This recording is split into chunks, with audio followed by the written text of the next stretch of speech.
नमस्कार। देश की तमाम फटाफट खबरों में आपका स्वागत है। खबरों के लिए आपसे निवेदन की यदि आपने हमारे चैनल को सब्सक्राइब नहीं किया तो कृपया करके आपके अपने चैनल को सब्सक्राइब करना ना भूलें। आप सब्सक्राइब करते हैं तो हमें हिम्मत होती है सही और सच्ची खबरें आप तक पहुंचाने की। तो क्या है आज की बड़ी खबर? दिल्ली के पूर्व मुख्यमंत्री अरविंद केजरीवाल की। जी हां, दिल्ली के पूर्व मुख्यमंत्री अरविंद केजरीवाल ने आज कहा कि सीएजी को आयुष्मान भारत योजना में काफ़ी गड़बड़ियां मिली है। दिल्ली सरकार की योजना के तहत दिल्ली के हर शख्स को मुफ्त इलाज मिलता है।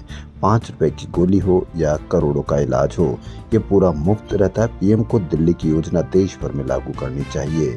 केजरीवाल ने कहा कि अगर पीएम कहेंगे तो इसका लाभ उठाने वाले लाखों लोगों के नाम मैं उनको भेज दूंगा। दरअसल पीएम मोदी ने मंगलवार को आयुष्मान भारत की योजना का विस्तार देते हुए 70 साल से अधिक उम्र वालों के लिए 5 लाख रुपए तक का मुफ्त इलाज की सुविधा लॉन्च की थी। इस दौरान पीएम ने कहा था कि उन्हें अफसोस है कि इस योजना में दिल्ली और बंगाल शामिल नहीं है, क्योंकि दोनों राज्यों की सरकारें ने इसे मंजूरी नहीं दी है।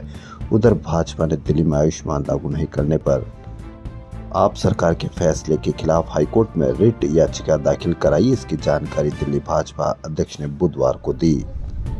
वहीं अरविंद केजरीवाल का कहना है कि क्या आयुष्मान भारत योजना से लोगों को लाभ हुआ? जिन राज्यों में आयुष्मान योजना लागू है उन राज्यों में आज तक में एक भी व्यक्ति से नहीं मिला जिसका आयुष्मान भारत में इलाज हुआ हो। मेरी पीएम से विनती है कि वे दिल्ली के मॉडल का अध्ययन करें और आयुष्मान भारत योजना की जगह दिल्ली मॉडल को पूरे भारत में लागू करें, जिससे लोगों को जमीन पर फायदा हो। वहीं आप नेता संजय सिंह ने कहा कि यदि आपके पास रेफ्रिजरेटर, मोटरसाइकिल या आपकी आय 10,000 रुपये से ज़्यादा है तो आप आयुष्मान भारत का लाभ नहीं उठा सकते हैं। उन्होंने आरोप लगाया कि ये योजना भाजपा शासित राज्यों में सबसे बड़े घोटालों में से एक है।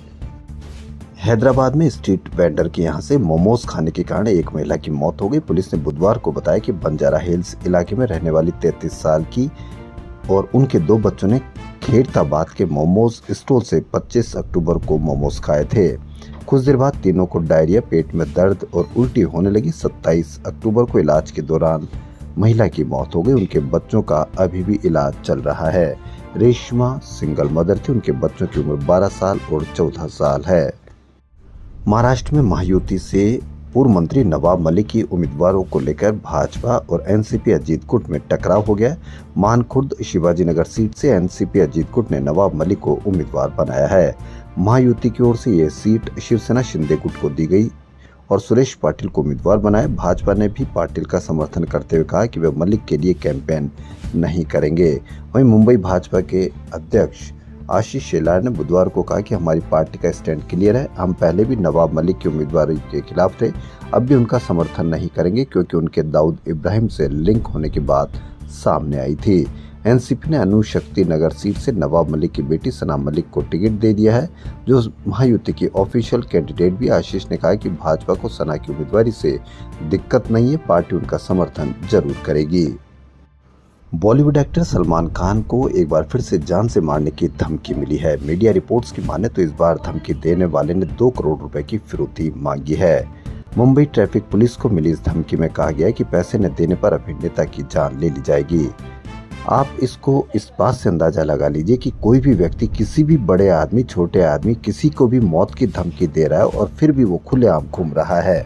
जबकि यहाँ बुलडोजर की सरकार मानी जा रही है कि कहीं पर भी कोई भी सरकार हो वो बुलडोजर चला देगी, लेकिन मौत की धमकी देने के बाद भी कुछ नहीं किया जाए। क्या इतना ढीला हमारा सिस्टम हो गया है कि मौत की धमकी देने वाले को भी हम पता नहीं कर सकते कि वो कौन है और कहाँ का व्यक्ति है? अगर इसी तरह से लापरवाही या इसी तरह की कोई चीज अगर चलती रही तो क्या आम आदमी सुरक्षित है?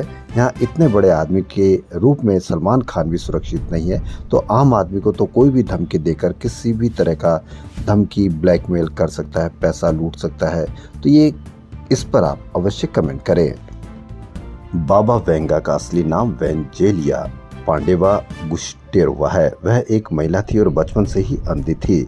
उन्होंने अपना अधिकांश जीवन बुल्गारिया के बेलासिका पहाड़ों के रूपाइट क्षेत्र में बिताया था। बाबा वेंगा का जन्म 31 जनवरी 1911 को हुआ था और उनका निधन 11 अगस्त 1996 को हुआ था।